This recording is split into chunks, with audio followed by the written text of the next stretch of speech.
The morning of her 65th birthday arrived quietly, without balloons, without cards, without the sound of a phone ringing. Eleanor woke up to the same pale hospital walls she'd been staring at for 3 days, the faint smell of antiseptic still clinging to her clothes. Her hips still ached from the fall she'd taken while feeding the chickens on her small farm, and her head felt heavy, foggy in a way that made time stretch and blur. Her son Mark arrived late that morning. He didn't bring flowers, he didn't bring a cake, he didn't even say happy birthday at first.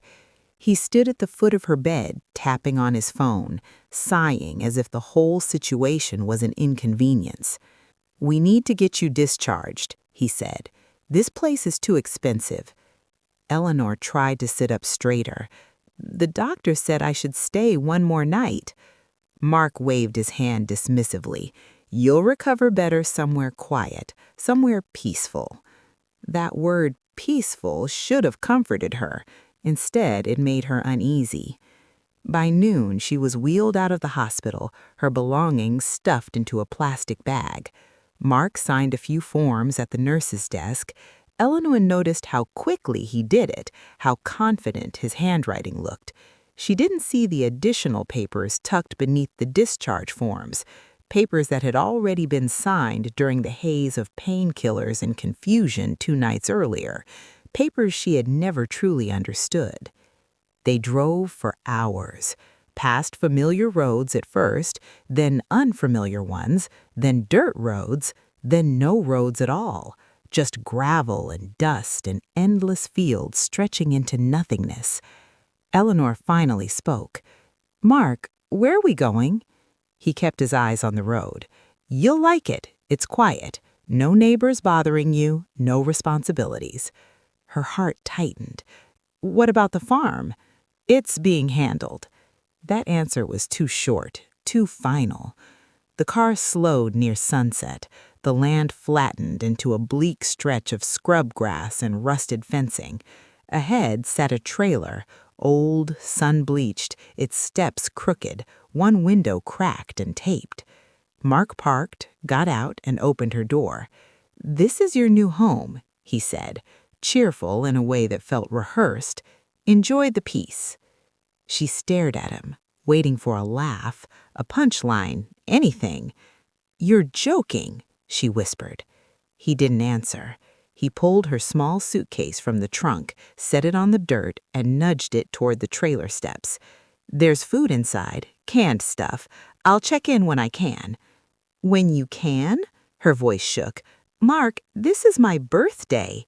He paused, just for a second, then he sighed, already turning back to the car. "You'll be fine. You want it quiet." The engine started. Dust rose. And just like that, he drove away. Eleanor stood there, alone, the sound of the car fading into the vast nothingness around her. No neighbors, no street lights, no signal on her phone, just one flickering bar that disappeared as quickly as it appeared. She didn't cry at first. Shock has a way of holding tears hostage. Inside the trailer, the air smelled old. The furniture was mismatched and worn. The refrigerator hummed loudly, half empty. There was a narrow bed, a small table, a single lamp. She sat down slowly, her body aching, her mind spinning. He wouldn't do this, she told herself. Not really. There must be a plan, a reason. But as the hours passed and the sky darkened, that fragile hope began to crumble. Her phone never rang. The next morning she woke to silence so deep it rang in her ears. Outside, the land stretched endlessly, indifferent to her presence. She tried calling Mark, no answer. She tried calling her bank, no service. By afternoon, hunger forced her to open the cabinets. As she bent down, her hand brushed against something hard beneath the sink, a metal edge, hidden. Curious, she pulled away a loose panel. There, wedged deep into the floor cavity, was a small old safe, rusted but solid. She recognized it instantly. It had belonged to her late husband. Her heart began to pound. She remembered him saying years ago, If anything ever feels wrong, check the safe. Daniel didn't interrupt her once.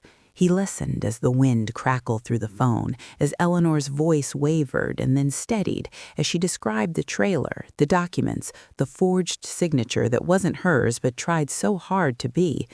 When she finished, there was a long pause on the line. "Eleanor," he said finally, his voice low and controlled, the same tone he used when he knew something was very wrong. "You did the right thing calling me. I need you to listen carefully now." She stood on the hill, the sun slipping down behind the horizon, her knees aching, her hands numb from gripping the phone. "Tomorrow morning," Daniel continued, "I'm freezing every account connected to your name, every loan, every transfer. If that power of attorney is forged, and from what you're telling me it is, then your son has committed fraud, serious fraud." Eleanor closed her eyes. "I don't want him arrested," she said quietly. "That may not be your choice," Daniel replied gently, "but what you can do is protect yourself. First thing tomorrow, I'll notify the banks, I'll notify the land registry, and Eleanor, do not confront him yet." She gave a bitter laugh. "He abandoned me in the desert. I don't think he's coming back anytime soon." "People always come back," Daniel said, "especially when money is involved." That night, Eleanor barely slept. The trailer creaked with the wind, and every sound felt louder in the darkness. Her mind replayed moments from the past year. Mark insisting on helping with bills, pushing paperwork across the kitchen table, rushing her when she said she wanted to read it later. She saw it all now. The next morning, Daniel went to work. By noon, Eleanor's phone, now blessed with just enough signal on the hill, began vibrating non-stop. Unknown numbers, missed calls, voicemails piling up. The banks were calling Mark. One voicemail, accidentally left on Eleanor's number, came through clearly. "Mr. Harrison, due to discrepancies in your power of attorney documentation, all associated loans are now under review. Immediate repayment may be required." By late afternoon, Mark finally called her. His voice had changed. Gone was the calm, dismissive tone. Gone was the confidence. "Mom," he said quickly, almost breathless, "there's been a mistake. Some accounts are frozen. The bank says—" "There's no mistake," Eleanor replied, her voice calm in a way that surprised even her. "You forged my signature." Silence. Then anger rushed in to fill the gap. "I was helping you. You would have lost everything anyway." She looked out across the empty land, the sun warming her face. "I lost everything the moment you drove away," she said. "The rest is just paperwork." He showed up 2 days later. Eleanor watched from the trailer window as his car kicked up dust, the same way it had when he left her there, only this time he didn't stride confidently. He hesitated. He looked around, confused, as if expecting the place to be temporary. He knocked hard. She opened the door slowly. "You need to fix this," he said, not even pretending concerned. "The loans are being called in. The farm—" "The farm is mine," she interrupted, "and so is the debt you created." "You can't just leave me with this. I have a lifestyle. I have obligations." Eleanor met his eyes. "So did I," she said softly, "and you abandoned me on my birthday." He tried to argue. He threatened. He pleaded. She listened to none of it. "Figure it out yourselves." She used the same words he used when he left her. Then she closed the door. Over the next weeks, Eleanor stayed. She learned the rhythm of the land, the way the wind shifted before a storm, the sound of coyotes at night. The quiet once felt cruel slowly became comforting. With Daniel's help, the forged power of attorney was declared invalid. The loans were transferred back to Mark personally. The banks didn't care about excuses. They wanted repayment. Mark's life began to unravel. The expensive car was repossessed, the flashy apartment emptied, friends stopped answering his calls. The image he'd built collapsed under the weight of debt and legal notices. Eleanor, meanwhile, rebuilt. She fixed the trailer step by step, patched the roof, painted the walls a warm cream color. She planted a small garden, tomatoes, herbs, wildflowers that thrived despite the harsh soil. She laughed more than she had in years. On her 66th birthday, she baked herself a cake, lit. Months passed, and with each passing week, the trailer stopped feeling like a punishment and started feeling like a choice. At first, Eleanor had marked time by the sound of the wind and the length of the shadows. Now she marked it by progress. A new shelf built from salvaged wood, a repaired window that no longer rattled at night, a small solar panel Daniel helped arrange through a local contact, giving her steady power and finally reliable phone service without hiking the hill every time. The silence that once felt like abandonment slowly transformed into something sacred. Word spread quietly among the nearby farming community, not gossip, respect. An older woman living alone, minding her business, fixing things herself, never asking for more than she needed. People stopped by under the pretense of checking a fence line or dropping off extra eggs, but really they were checking on her. Eleanor let them. She learned names, learned which families had worked the land for generations and which ones were barely hanging on. She listened more than she spoke, and when she did speak, she never told the story as a tragedy, she told it as a turning point. Back in the city, Mark's world was shrinking. The banks didn't care that the power of attorney was forged for convenience. They didn't care that he claimed his mother had agreed verbally. The paper trail was unforgiving. Each signature examined, each date cross-checked with hospital records, each loan traced back to him. His lawyer stopped returning calls. Friends who once loved expensive dinners and rooftop views quietly disappeared when the invitations stopped coming. The apartment he had bragged about was emptied in a single afternoon, his belongings stacked in boxes that didn't fit in the smaller place he downgraded to. And through it all, he kept calling Eleanor. At first, daily, then weekly, then only when desperation crept back in. She answered once, just once. "I don't need money," he said quickly, as if reading from a script. "I just need you to explain to the bank that you're okay, that you're being taken care of." Eleanor looked around her trailer, at the sun filtering through clean windows, at the herbs drying by the door, at the notebook on the table where she tracked planting schedules and expenses, all written in her own careful handwriting. "I am being taken care of, just not by you." After that, she stopped answering. Winter came gently, not cruel, not harsh. The trailer held its warmth better than she'd expected. Neighbors showed her how to insulate the pipes, how to prepare for frost. Someone left firewood without a note. On quiet evenings, Eleanor sat with a cup of tea and thought about the woman she had been before the fall, the woman who apologized too often, who trusted too easily, who believed motherhood meant endless sacrifice even when it cost dignity. She realized something important. Mark didn't become this way overnight. He learned it slowly, from moments she ignored, from boundaries she never enforced, from forgiveness that came without accountability. That realization hurt, but it also freed her.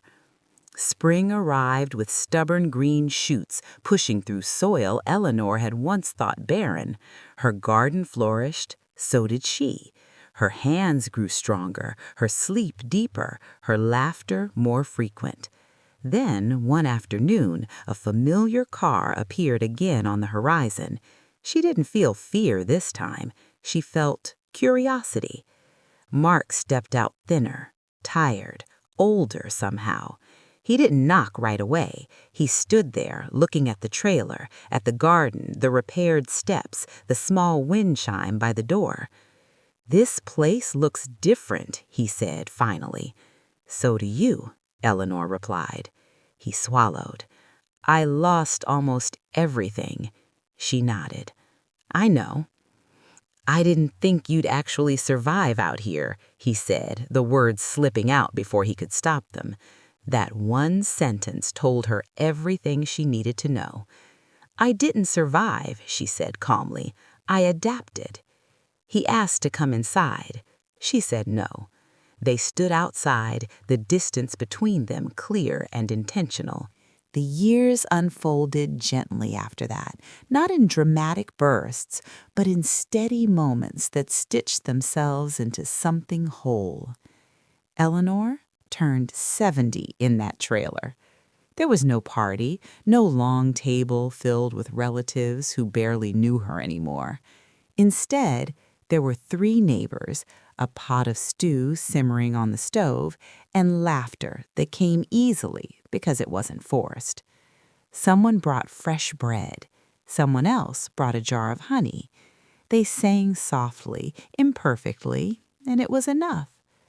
The farm she once feared losing remained hers, smaller now, managed carefully, but alive. She leased parts of the land to local growers who respected it, who treated soil like something sacred instead of something to be stripped for profit. The income was modest, but steady, honest. Mark faded into the background of her life the way noise fades after a storm. She heard bits and pieces through others, jobs taken and lost, moves made out of necessity, apologies spoken too late and to the wrong people. Legal trouble followed him for years, not as punishment, but as consequence. He wrote once, a long letter full of explanations, regret, words like pressure and fear and "I didn't mean for it to go that far." Eleanor read it carefully. Then she folded it and placed it in the same safe where she kept the forged documents, not out of bitterness, but as a reminder. Not every story needs a reply. Some only need to be understood. On quiet evenings, Eleanor sat on her steps and watched the sky change colors. She thought about how close she had come to disappearing, how easily her life could have been reduced to a footnote in someone else's ambition. But it wasn't. She had learned something that took most people a lifetime to understand. Being needed is not the same as being valued. Silence can be a refuge, and starting over does not require youth, only courage. The trailer that was meant to hide her became a landmark. Travelers asked about it, locals waved when they passed, children brought her flowers and asked her questions about the land. She answered them all. And on the anniversary of the day she was left there, no longer her birthday but something better, she walked the hill where she once struggled to find a signal. She stood at the top, breathing in the open air, grounded, unafraid. She didn't feel anger anymore. She felt gratitude. Because sometimes betrayal doesn't destroy you. Sometimes it removes the last illusion. And in the quiet that follows, a person finally hears their own strength.